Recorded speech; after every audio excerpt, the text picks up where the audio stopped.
नमस्कार, आदाब, आप सभी का बहुत स्वागत। मैं हूं आपके साथ जासमिन शर्मा और इस वक्त आप स्टूडियो में मेरे साथ देख पा रहे होंगे बेहद खास मेहमान असीम कुमार जी।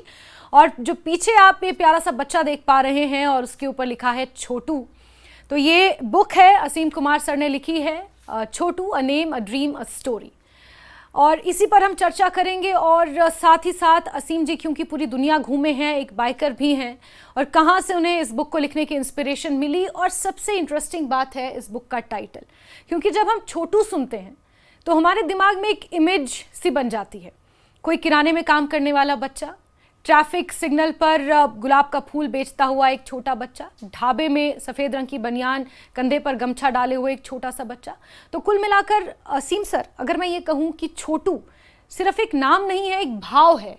और जब हम छोटू सुनते हैं, किसी को छोटू पुकारते हैं, तो एक जेनरिक टर्म बन चुकी है जी। लेकिन उस छोटे बच्चे के लिए ये छोटू क्या है वो हम आपसे समझेंगे, क्योंकि आपने बहुत सारी स्टोरीज को इसमें शामिल किया है और आपने खुद पर्सनल एक्सपीरियंसेस पे इस बुक को लिखा है। कहाँ से इंस्पिरेशन मिली, कहाँ से शुरुआत हुई? देखिए, मेरी यात्रा तो एक बहुत मॉडेस्ट टाउन से शुरू हुई, रांची से। और आज से 50 साल पहले जब मैं 10 वर्ष का था, तब से जिस कॉलोनी में मैं रहता था वो एक इंडस्ट्रियल टाउनशिप था जिसका नाम हेवी इंजीनियरिंग कॉरपोरेशन था, HEC जिसको कहते हैं। और वहाँ हर तबके के लोग रहते थे और औसतन हर घर में कोई ना कोई नौकर होता था, कौन मैन फ्राइडे होता था, कोई ऐसा इंसान होता था जो सबका कुछ ना कुछ जुगाड़ पे काम कर दिया करता था। और मेरी एक आदत थी कि मैं सभी से बात करता था, सबके साथ घूमता था। हाँ भाई छोटू, क्या हाल चाल है, क्या हाल है। या किसी के घर में कोई लड़की काम करती, नॉर्मली हम लोग की मम्मियाँ उनको गुड़िया बोलती थी, गुड़िया बेटा इधर आ, या जरा बर्तन वाला कर ले। तो the female was basically known as a gudiya and the male was known as a Chhotu. इन लोगों के लाइफ को मैंने हमेशा से फील किया कि why I am better than them and why they serve us. ऐसा क्या है उनमें कि हम दोस्त भी हैं, हम लोग क्रिकेट भी साथ में खेलते हैं, बट हम और हमारे साथी बैट्समैन और गेंद फेंकने का काम करते हैं और छोटू बॉल ला के देता है, उसे हम लोग बैटिंग का चांस क्यों नहीं देते हैं। तो ये डिस्क्रिमिनेशन हमारे माइंड में पकता जा रहा था। और 50 साल हो गए इन बच्चों को देखते देखते। अब वो छोटू भैया कहलाते हैं, छोटू अंकल भी कहलाते हैं, बट रह गए छोटू ही। बिल्कुल। अब जब मैं दिल्ली में, मैंने 32 साल पहले अपना बिजनेस स्टैब्लिश किया और बहुत सारे लोग 100 के ऊपर हमारे साथ जुड़े, काम करने लग गए, तो मैंने एक संकल्प किया था कि मैं अपने किसी स्टाफ के बच्चे को छोटू नहीं बनने दूंगा कभी। Never in my life. He will be known by the beautiful name that my staff has given them. बिल्कुल। लेकिन क्या है कि लाइफ में कई चीज़ें होती हैं, और एक चीज़ जो मेरी लाइफ में बहुत ज़्यादा हुई है कि मैंने बहुत ट्रैवल किया है cross the world. Aseem sir, before we proceed और हम इस ट्रैवलिंग पर आए, आपने एक शब्द का इस्तेमाल किया, ये डिस्क्रिमिनेशन। आपने 50 सालों का जिक्र किया, लेकिन ये डिस्क्रिमिनेशन जो जिस 50 साल पहले की आप बात कर रहे हैं, वो डिस्क्रिमिनेशन मैं बिलीव करती हूँ कि हम आज भी सोसाइटी में देखते हैं। ये एक वैक्यूम इसे कह लीजिए या एक ये डिस्टेंस कह लीजिए जिसे हम पाट ही नहीं पाए हैं, क्योंकि आज भी बहुत सारे ऐसे यंग बच्चे जो कहीं काम कर रहे हैं, हालांकि उसकी शक्ल उनके लिए लॉज आ गई हैं। हमने लेबर लॉज जैसे टर्म्स का इस्तेमाल कर दिया है, उसका इजाद कर दिया है, हमने एज लिमिट लगा दी है, लेकिन वो एक सेंटिमेंट, एक इमोशन छोटू को लेकर मुझे नहीं लगता कि सोसाइटी में आज भी बदला है। Do you believe the same? देखो, परसेप्शन नहीं बदला हम लोगों के मन में, बिकॉज हमारे यहाँ आज भी 60% ऑर्थोडॉक्स थिंकिंग है। और जो लोग शहर में आ गए, जो चीज़ बदलाव आया है, वो आप इस चीज़ को समझें कि वो छोटू के मानस पटल पे आया, उनके दिमाग में आया। वो इसलिए आया कि now they have more exposure to media and other forms of communication that which they did not have 50 years back. उनका एक्सपोजर ही क्या था? Doordarshan, that's it. आज जो मीडिया एक्सप्लोजन हुआ है, इसका बेनिफिट उनको मिला है, तो उनके कॉन्फिडेंस का स्तर तो बढ़ा है undoubtedly, but what needs to be changed is the mindset that we are carrying forward as a bad example that we are carrying forward. कह रहे तो नौकर था अपने यहाँ, अब तो काफ़ी कमाने लगा है और हमारे बच्चे फिर उसी छोटू के छोटू अंकल बोलने लगते हैं, छोटू भैया से वो शुरू होते हैं, छोटू अंकल पे एंड होते हैं। बट स्टोरियां बदली नहीं हैं, स्टोरियां वही हैं आज भी। और मैं कहता हूं कि ये जो माइंडसेट लेके वो चला है, because what he aspires to become and what he has eventually become, उसका गैप धीरे धीरे धीरे भरना शुरू हुआ, बट वो लेवल छोटू हिमसेल्फ का है। असीम जी, आपने कहा कि उन्हें एक्सपोजर मिल गया है बिकॉज फोन्स इजीली एक्सेसिबल हैं, डेटा आजकल इजीली एक्सेसिबल है, उन्हें एक्सपोजर तो मिल गया है, लेकिन क्या उन्हें आवाज मिल पाई है? जहां तक सवाल आवाज का है, वेरी फ्यू ऑफ अस, बहुत कम हम में से हैं जो इस मुद्दे को बहुत सीरियसली लेते हैं।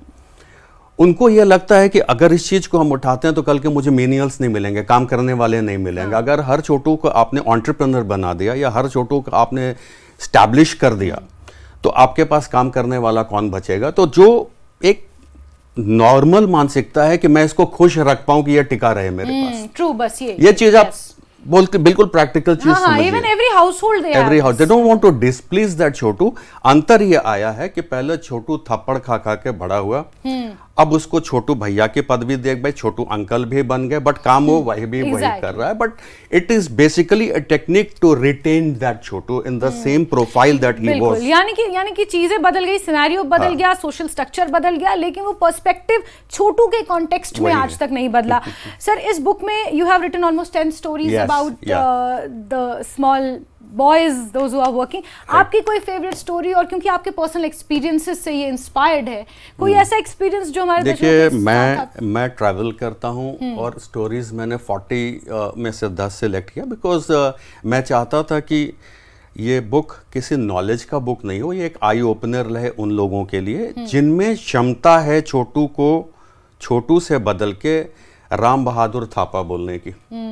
उसका नाम राम बहादुर थापा हो सकता है, उसका नाम जो है मिथुन हो सकता है, उसका नाम गोपाल हो सकता है। It is just a very sincere effort कि आप उसको उसके नाम से संबोधित करें। That is the step 1। So that is important. इस तरह से स्टेशन में मेरे को एक स्टैमर करने वाला बंदा मिला जो फ्लावर्स बेचता था। और ये स्टोरी मेरे को इसलिए मूव करती है क्योंकि वो जो स्टैमर करने वाला बंदा है, he posed to be a deaf person and sell. He could speak but he did not speak because not speaking was making his product sell more than he was speaking. That emotional blackmailing, yes, you can say. It was a kind of, plus he did not want to expose himself that he stammers but he is not deaf and dumb. He is not. तो जब मैंने उससे बात की तो पता चला when a person is silent, his power of observation is multiplied tenfold. Right. He observes more. And when he observes more, he perceives more. उसकी perceptions अलग अलग होती हैं। और वो स्टेशन के ऊपर, प्लेटफॉर्म के ऊपर कितनी कुरीतियों को देखता है और वो चुप रहता है, मगर वो जब इस चीज को अपने हिसाब से बताता है, then it's a very very very interesting topic to talk about. Or it was not possible because of many legal angles to write everything what he has experienced. Right. लेकिन मैंने इस इमोशन को मैं लेके चला हूँ। The power of silence sometimes speaks a lot. Silence speaks louder than words, as they say. तो ये चीज़ें इंस्पायर करती हैं इंसान को। या आपने हमेशा, आप किसी भी सेक्टर में, नोएडा में हो या दिल्ली में हो, आपने देखा होगा कि थोड़ा सा खाली स्थान मिलता है और नाटक का तमाशा दिखाने वाला एक बाप जो है, उसकी बड़ी बड़ी राजस्थानी मूछें होती हैं, दाढ़ी होती हैं, और सीधा पल्ला करके उसकी वाइफ लहंगा पहन के ऊपर हल्का सा साड़ी टाइप का डाली रहती है, और वो तुरंत बैम्बू इस तरह से लगा देता है, उस पर रोप लगा देता है, बिल्कुल, और बिल्कुल, वो लड़की उस पर बैलेंस करने लगती है। बिल्कुल बिल्कुल बिल्कुल। ऐसे में please continue. But try to think, वो जो बैलेंसिंग कर रही है रस्सी पे अपने फैमिली को फीड करने के लिए, आपने कभी एसोसिएट किया कि मैनेजमेंट फिलॉसफी के साथ what is she balancing? She is balancing life, she is not balancing a rope. और आपने कभी इमेजिन किया कि 9 से 10 साल तक, जब तक उसकी प्यूबर्टी स्टेज नहीं आती, वो तो वो काम कर रही है, उसका हश्र उसके बाद क्या है? बिल्कुल बिल्कुल। क्या वो 17 साल की होके वो तमाशा दिखा सकती है? What is going to be her future? 9 साल तक, 3 साल की उम्र में उसके बाप ने उसको चढ़ा दिया, 3 बार उसने टांगे तोड़ दी। 9 साल तक वो अपनी फैमिली को सपोर्ट करती है, पीछे बाप खड़ा है, भाई भी खड़ा है, माँ भी खड़ी है, और वो इस तरह से बैलेंस करती है। फिर वो बैक आते ही हम सब ताली बजाते हैं, अरे देख यार, अरे गिरना पड़े। बट किसने इतना सोचा, चलो गिर गई उसका इलाज होगा, बट किसने सोचा कि कल को इस लड़की की शादी भी होनी है, 11-12 साल के बाद उसका वजन बढ़ जाएगा, तो वो बैलेंसिंग एक्ट शायद कम हो जाए। True. शायद उसके अंदर भी कुछ फीलिंग्स हो कि मेरी शादी हो, उसका लाइफ क्या होने वाला है आगे, आपने क्या किया उसके लिए? बिल्कुल। तो कुल मिलाकर हम ये कह सकते हैं कि ये एक सोशल सिक्योरिटी का भी मुद्दा है। जैसे कि मैंने पहले कहा कि हम उस परसेप्शन से, उस धारणा से बाहर नहीं आ पाए, उस छोटू की धारणा से बाहर नहीं आ पाए हैं। भले ही हमने आज ह्यूमन राइट्स जैसे चीज़ों को इन्वेंट कर दिया हो, लेबर लॉज हमने इन्वेंट कर दी हो, और लेकिन अभी जिस तरह की चीज़ें आपने कही, ये हम ट्रू आज कल भी अगर ये पॉडकास्ट देख रहे लोग, अगर ये वीडियो देख रहे लोग इस स्टेशन पे जाएंगे या सिग्नल पे जाएंगे, तो शायद उन्हें ये एग्जैक्टली यही मंजर उन्हें एक्सपीरियंस हो भी जाएगा शायद। ऐसे में हमारे देश में ऐसा नहीं है कि इसको लेकर आवाज़ें नहीं उठाई जा रही। बहुत सारे ऐसे लोग हैं जिन्हें नोबेल प्राइज़ भी इस क्षेत्र में मिल रहा है, बच्चों के लिए बेहतर काम करने, उनके उत्थान के लिए, इस तरह के जो स्ट्रीट में बच्चे हैं उनके लिए। लेकिन क्या आपको लगता है कि और ज़्यादा आगे आने की ज़रूरत है? It's a question about the future of our country. So it's a two-sided sword, I must say. It's a two-sided conversation that we should have. एक, सरकार की क्या नीति है, नंबर 1। नंबर 2, इन पर्सन आप एक ह्यूमन बीइंग हैं, आप बहुत कुछ नहीं कर सकते, but what little can you do about A Chhotu? That is the crux of the matter, कि आपकी सोच में क्या बदलाव आया। क्या आप किसी छोटू को उसके नाम से बुलाना प्रथम शुरू कर सकते हैं? कि अगर कोई सब्जी का थैला आपके गाड़ी में रखने आया, आप उसको टिप भी 10 रुपए कर देते हो, लेकिन क्या आप यहाँ से शुरू होना कि बेटा तुम्हारा नाम क्या है? शायद वो बोले मेरा नाम भोला प्रसाद है, मैं बिहार से हूँ, या मेरा नाम कर्नाटक से मैं हूँ, राजू सुंदरम मेरा नाम है। कोई भी नाम हो सकता है। Let us start from giving them a name and let us show him that you don't pity him by giving him 10 rupees.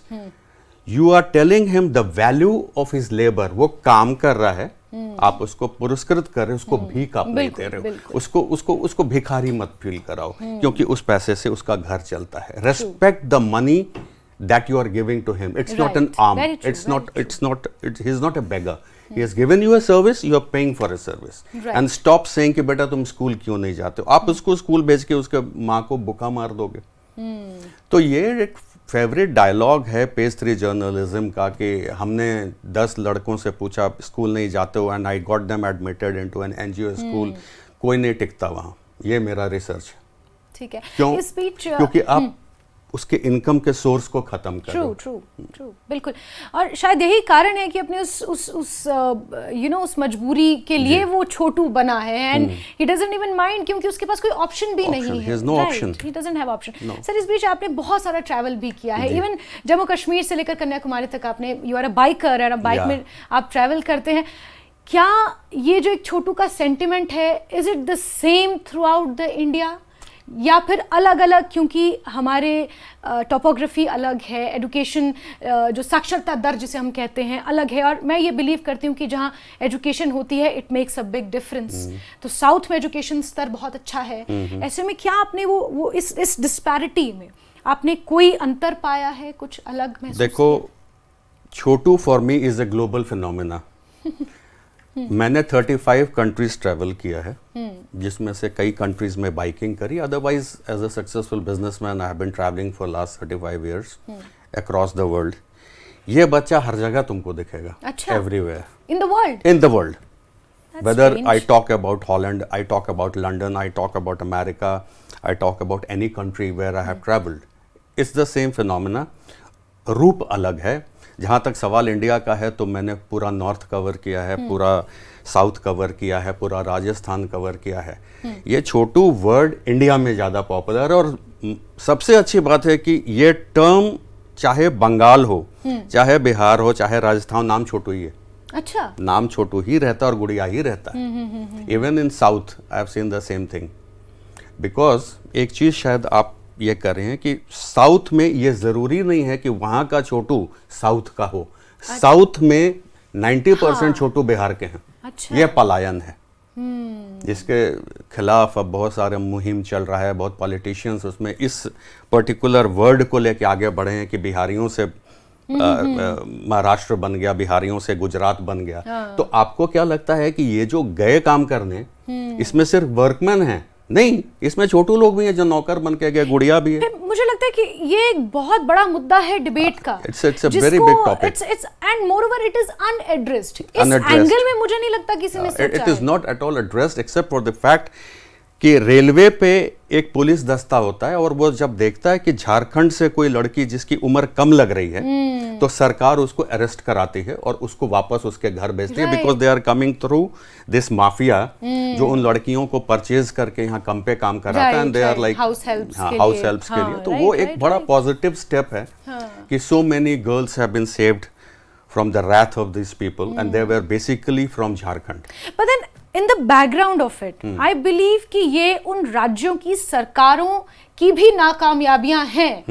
Then it comes political will, it comes कि आपका employment rate आपकी state का क्या है, फिर ये debate यहाँ से निकलकर यहाँ एंटर हो जाती है। I believe देखो क्या है, सरकार का जो कम्युनिकेशन का स्तर जो लेवल है वो इंडिविजुअल के लेवल से कम होता है। सरकार नीति पे बात कर सकती है, लेकिन जो दलाल है जो गांव-गांव में जाके वहां के सरपंच से बात करता है कि 20 काम वाली लड़की दे दो, 15 साल के ऊपर होनी चाहिए, और जब उससे कोई रेलवे स्टेशन पे पूछे तो बता देना मेरा 21 साल उम्र है। ये जो कम्युनिकेशन का पोर डाउन किया है लेवल नीचे तक, ये ज्यादा प्रभावित करता बनिस्बत कि एक नेता अपना बोर्ड पे नाम लिखा है कि पलायन रुक जाएगा और हम लोग सोशल सिक्योरिटी दे रहे हैं। इस लेवल पे बातें नहीं जाती है छोटू के लेवल पे। छोटू के लेवल पे इस तरह के लोग काम कर रहे हैं जो छोटू के तरह ही अदृश्य हैं, बट वो दलाली का काम करते हैं, and they are taking people from these poor states. अब बंगाल से कितनी आ रही हैं, झारखंड से आ रही हैं, उड़ीसा से आ रही हैं। आज आप नोएडा के ही लेबर चौक पे चले जाओ, आपको 50% बाहर के लेबर मिलती है, यूपी का थोड़ी ना मिल रहा है। ट्रू। तो कुल मिलाकर ये कहा जा सकता है कि ये डिबेट बहुत बड़ी है। शुरुआत सिर्फ एक छोटू जो कहीं काम कर रहा है वहां से शुरू होकर ये सरकारों तक भी सवाल है, ये हमारे समाज सेवियों पर भी सवाल है। और आपसे मैं ये समझना चाहूंगी कि व्हाट ऑन पर्सनल, क्योंकि आपने कहा ना कि ये दो तरह की बातें हैं। एक तो ये कि सरकार इसको लेकर क्या कर रही है, एनजीओ इसको लेकर क्या कर रहे हैं, और पर्सनली हम और आप या जो इस वीडियो को देख रहे लोग हैं वो पर्सनल लेवल पर क्या कर सकते हैं।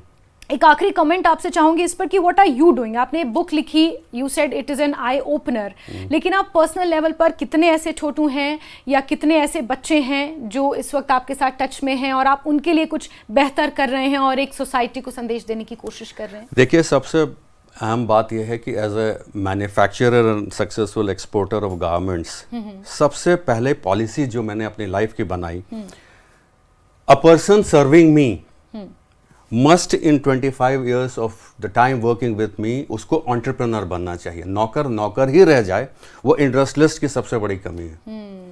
अगर आप सोचते हैं कि कोई आदमी आपके पास नौकरी करने आया और वो आपका हुनर सीख के वो एंटरप्रेन्योर ना बन पाए, तो आप इंडस्ट्रियलिस्ट नहीं हैं। आपने क्या चेंज लाया उसमें? कुछ नहीं। एक नौकर था, वो आपकी फैक्ट्री में आज भी नौकर है। तो ये सोच से मैं तो उभर चुका और मैंने अपने सारे स्टाफ को अलग अलग बिजनेसेस में स्टैब्लिश कर दिया और उनके बच्चों को छोटू बनने से रोक दिया, क्योंकि पिछले 30 साल से मैंने अपने स्टाफ के, मान लो किसी को 5 बच्चा तो 1 को पढ़ाया है। और आज मैं फक्र के साथ कहता हूं कि मेरी मेड की बेटियां HCL में काम करती हैं। मेरे घर जो गुड़िया लड़की पिछले 30 सालों से कपड़े धोती हैं, आज उसका बेटा मारुति स्विफ्ट न्यू कार पे हमारे पास आता है मेरी गाड़ी को साफ करने के लिए। इससे बड़ी कौन सी बात हो सकती है कि जो लोग आपके पास काम किए उसके बच्चे आज इतना। बिल्कुल, we need more of this kind of people. हमारी सोसाइटी में ऐसे लोगों की बहुत ज़रूरत है, क्योंकि जैसा कि आपने अपनी बुक में लिखा है कि छोटू हर जगह है, लेकिन वो इतने छोटे हैं कि हमें दिखते नहीं हैं। और ऐसे में हमें उन छोटुओं को ही रिकॉग्नाइज करना है और उसके लिए बेयर मिनिमम आप ये कर सकते हैं कि आप उन्हें छोटू नहीं बल्कि उनके नाम से पुकारना शुरू करें। तो फिर जिस छोटू का हमने जिक्र किया और जिसको लेकर हमने इतनी चर्चा की, वो छोटू शायद आगे चल के छोटू बनने से बच जाएंगे और अपने जीवन का, जैसे कि मैंने कहा कि अ name a dream a story, जो आपने अपनी बुक की थीम लिखी है उस पर वो आगे बढ़ सके और शायद उनकी भी कुछ अलग कहानी हो बनस्पत इसके कि वो सिर्फ एक छोटू बनकर रह जाएं। असीम सर, बहुत बहुत शुक्रिया इस वीडियो में हमारे साथ जुड़ने के लिए, पॉडकास्ट में जुड़ने के लिए। बहुत अच्छा लगा आपसे बातें करके। और इस तरह का एक मुद्दा जो अनएड्रेस्ड है, चाहे वो हमारे सरकारों की नाकामयाबियां कह ली जाए या फिर हम और आप एज अवेयर सिटीजन भी, हमने शायद इस चीज़ के बारे में इतना सिंसियरली नहीं सोचा, लेकिन इस बुक को पढ़ने के बाद आई एम श्योर, एटलीस्ट मैं तो किसी को छोटू कह के नहीं बुलाऊंगी। I make sure that I ask the name of that child and address him और her by its name and not by just gudiya and Chhotu. बहुत बहुत शुक्रिया आप सभी का इस पॉडकास्ट में जुड़ने के लिए। नमस्कार।